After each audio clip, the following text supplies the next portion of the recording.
You have to keep in mind, hold on, with planes, when you want to keep in mind the audience and whoever you're performing for, or if it's a camera or whatever. So you want to keep in mind how the audience is seeing your hoops. So you want them to see the whole hoop, because this is a lot more interesting than this. So that is one thing to keep in mind. What we first went over were planes, or we're trying to just keep our planes straight with 2 hoops. So we kind of relax our shoulders. I keep my elbows kind of tight into my waist.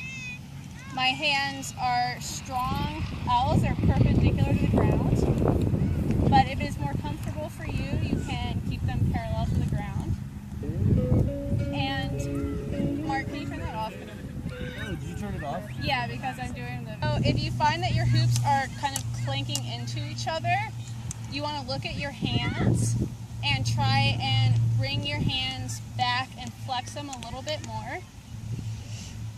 And you want to try and keep both hands doing the same thing. You don't want one up here, one down here, or one in front and one behind. You want to try and keep them nice and even and level.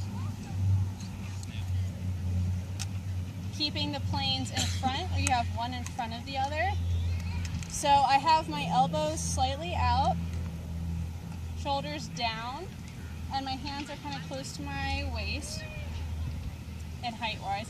And then I am going to kind of roll the hoop on my fingers, and I'm trying to keep a nice, sharp kind of L shape with my hand.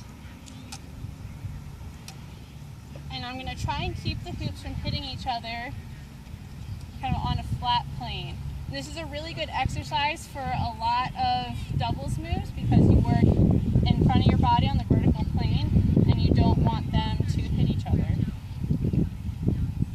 Okay. Hoops.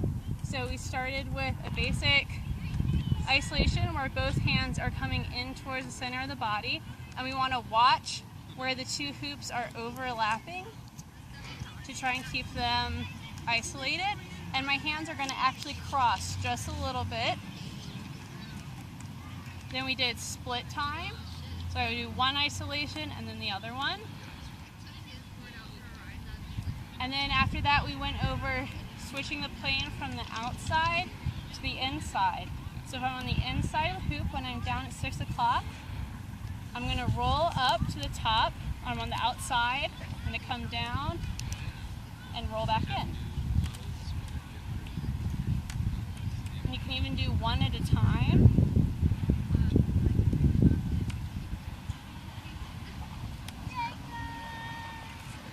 And switch it up, it's a little bit easier with minis.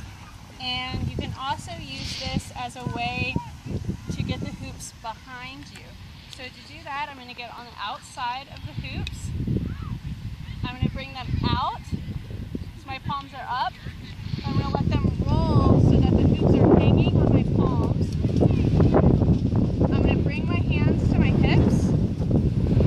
You can do isolation same time or split time. I'm doing a linear isolation behind my body. Then I bring my thumbs down and the hoops are out. I bring them in, come to the outside, and then I can come back to the inside. What we went over was a linear isolation with both hoops. So I'm going to start with my hands together. I'm going to come over to one side. I'm going to come over to my left side. My right, when I come over to the right, my right hand is going to roll, and then my left one is going to push. Then when I come over to the left, my left hand will roll and my right hand pushes. So it's a roll and a push. A roll and a push. And I keep in mind, I watch the hoops and I try to keep them level, and I try to keep them fairly close to each other. So you're always kind of coming in towards the center. So roll, push, roll and push.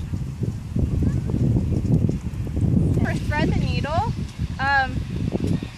we're essentially going to be knocking each one out of the way.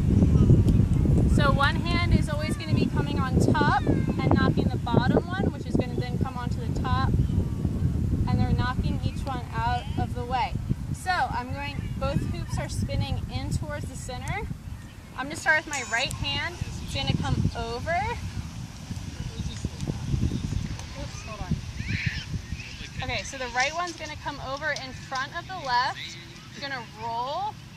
Then my left one is gonna come over the right, and they're both gonna roll.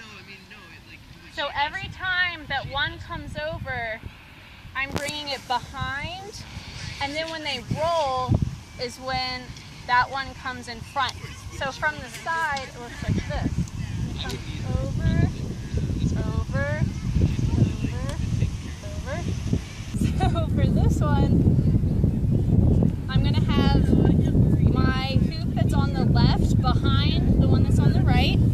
I'm gripping really tight with my hand, and what I'm gonna do is I'm going to use my thumb to guide the one that's behind as I isolate the one that's on the right.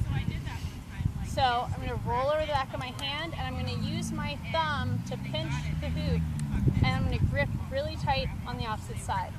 Then I can finish the isolation. We can also go back and forth. So from here, I have my thumb pointing down. The hoop on the right is behind, and I'm going to come over to the opposite side and grip really tight. You can just work on coming back and forth, and you want to try and isolate that hoop as best as you can. Easy to go into a barrel roll. You can go into a two-handed isolation.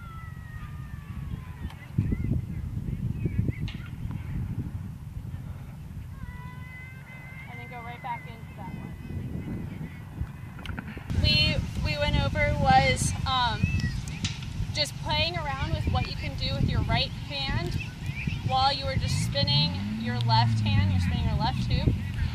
So I'm just going to play around and see what I can do. You can do a toss, hand spins, isolations, weaves. If you're going to do a toss, you want to have your thumb up. You can do one turn down. So you want to make sure your thumb is down. You're going to tuck it under your arm and grab it.